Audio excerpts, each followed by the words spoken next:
Hello, fellow stargazers. This is Dr. Vicky from the Seeds of Transformation Healing Center, and it's time to do the the astrology for the sign of Taurus for the year 2024. Now, this is just a general reading for Taurus that could include Taurus Sun, Taurus Moon, or Taurus Rising. It's not that specific, it's just general stuff. If you would like to know specifically about your chart, you can have a personal reading with me. I do personal readings, astrology, numerology, Kabbalah readings, or if you just want astrology, you can just have astrology. I have hour readings and hour and a half readings, and there's a link below if you're interested in that. Before we get started with the astrology, I have picked an oracle card from this Soulflower Plant Spirit Oracle deck for Taurus, and this is for the whole year. So this is influence for the whole year. And we have rosemary, one of my favorites, actually. Rosemary is really good for your memory. So if you're, in fact, if you have a rosemary plant, every morning I would go out, to do my morning video, and the rosemary would be right there, and I would rub it and sniff it so I could remember what day it was.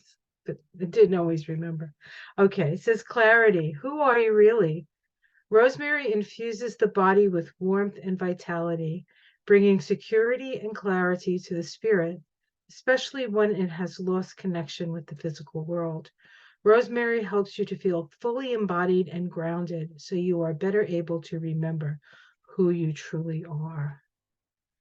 So if there's some Tauruses out there feeling a bit ungrounded, rosemary is your herb, is your plant. And it's not, usually Taurus is pretty like feet on the ground, but Uranus has been in Taurus since 2018, and Uranus can disrupt even the most stoic of folk. All right, let's take a look and see what the astrology shows. All right. Share my screen. And okay. All right, so we have Taurus 2024. Taurus is a fixed earth sign. Your mantra is I have, and your ruling planet is Venus. So just a word about Venus. This past year, 2023, Venus had a retrograde cycle. Venus does not have a retrograde cycle every year. This is the year that she skips. And so Venus is going to go through the whole zodiac this year. So Venus, your ruling planet's going to be everywhere and not backing up and not, stuck anywhere. She's going to be moving and a grooving. All right. So we will look at Mars. Mars is moving. Mars starts the year in the latter degrees of Sagittarius, and then goes through the entire year moving forward until the 6th of December when it stations retrograde, and then goes back into Cancer, but that happens in 2025. So 2024 and 2025 are sort of connected by that Mars retrograde period. Mars will be retrograde in Leo and Cancer, but we really don't have to worry about that too much, not until we get to the end of the year. And there's a lot of things happening between now and then. As I said, well, let's try to go systematically. Mercury has 3 retrograde stations this year. Can have 3 to 4, so it's not 4, it's 3. And they're all in Earths, and they're all in fire signs, except for one that starts in Earth and moves back into fire, but the predominant energy of the Mercury retrogrades are fire. And Mercury retrograde is about reevaluating, and when you're reevaluating fire, you're reevaluating creativity, your perspective. You're reevaluating your perspective. You're reevaluating your energy. The first Mercury retrograde occurs, where are we here? It occurs in Aries. I have the dates for those of you who are concerned. April Fool's Day, April 1st, of course. Mercury goes retrograde at 28 degrees of Aries, retrogrades all the way back to 17 degrees of Aries. So it's in that last sort of half of Aries. And it stations direct on the 25th of April. So it's retrograde for, looks like, 24 days. Then the second retrograde we have is the one that starts in Virgo. It starts at 4 degrees of Virgo, will retrograde back into Leo, spends most of the retrograde in Leo. 4 degrees of Virgo back to 22 degrees of Leo. So if you have planets in those places, that area of the zodiac, Mercury goes over 3 times. So any planets that might be in these degrees in your chart have the opportunity of sort of a threes of charm kind of thing. So if you have planets in Aries, if you have planets in Leo or the beginning of Virgo, and then lastly, if you have planets in Sag, we have the retrograde beginning on the 26th of November. It starts at 22 degrees, it retrogrades all the way back to 7 degrees, and turns direct on December 14th, and then sort of moves out moves out in Sag. Okay, let's see what else. We have the nodes of the moon. We have the nodes of the moon with the north node in Aries. That is your 12th house. The 12th house is a spiritual house. It's a psychic house. It's a karmic house. But it is a house where things get uncovered. And your south node is in your 6th house. So really this year for you, with the nodes where they are, is more of a spiritual kind of journey and a journey of healing. In when as the nodes move through the 6th house, we're talking about physical healing. As the nodes move through the 12th house, spiritual healing. It's about connecting with your guides, your spirit guides, maybe even connecting with some passed over loved ones. And because the nodes are there, and this is the axis in your chart that gets activated through these nodes, with the north node in Aries and the south node in Libra, is the axis of healing. And so that's the evolution occurs through that axis. And so it's not just physical healing, but it's also spiritual healing. It's a balance of both of those things. Now, wherever we have the nodes, we have the eclipses, and we have 2 eclipse seasons. We have a north node eclipse season that begins in March. It actually begins with this full moon lunar eclipse. No, it doesn't. It starts in March with this. Is this the full moon? Hold on, I'm sorry. Oh, wait a minute, I have it right here. It starts in March with this full moon lunar eclipse in Libra, okay, at 7 degrees of Libra. And then we have the new moon, the other side of the north node eclipse season. We have new moon solar eclipse in Aries. Okay, in Aries, and nodes are in Aries. So this is a total lunar eclipse. It's occurring on the 8th of April, and it actually cuts a path through the United States, and actually crosses with the path that was cut in the 2017 eclipse. X marks the spot, as it were. That X marks the spot is Southern Illinois, Arkansas, Tennessee, Kentucky, that area right there. Kind of in the heartland, and we'll see what that's going to mean for America, right? All right. Then we also have the south node. So the north node eclipses are about moving forward into the unknown future, right?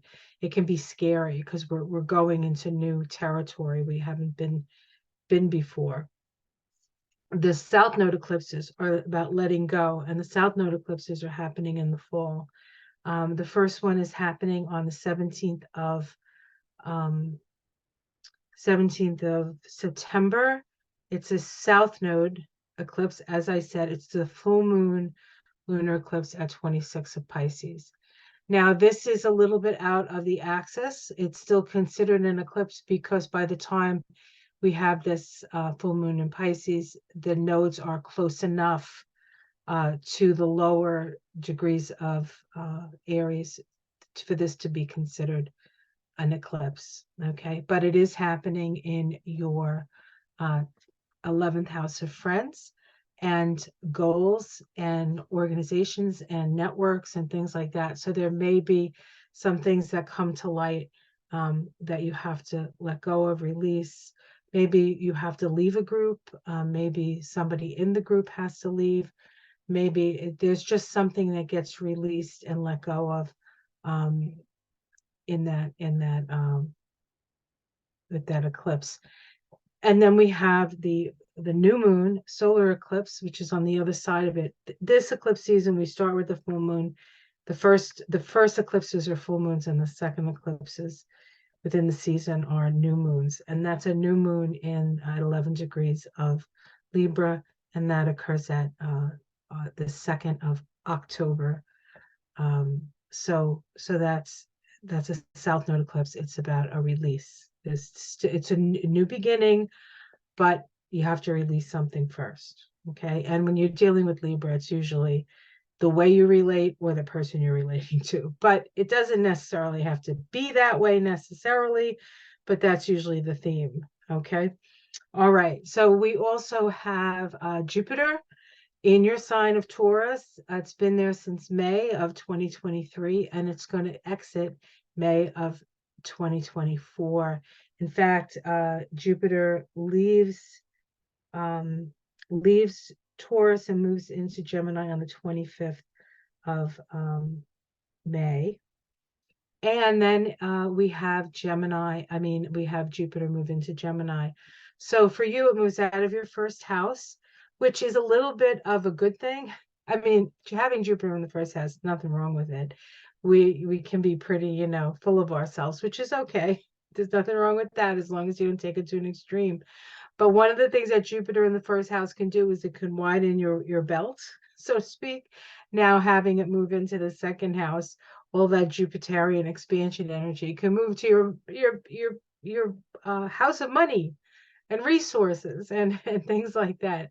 And it is a Jupiter in Gemini is going to expand communication around those things. So you may be talking about them or talking with people about resources, resourcefulness, and finances.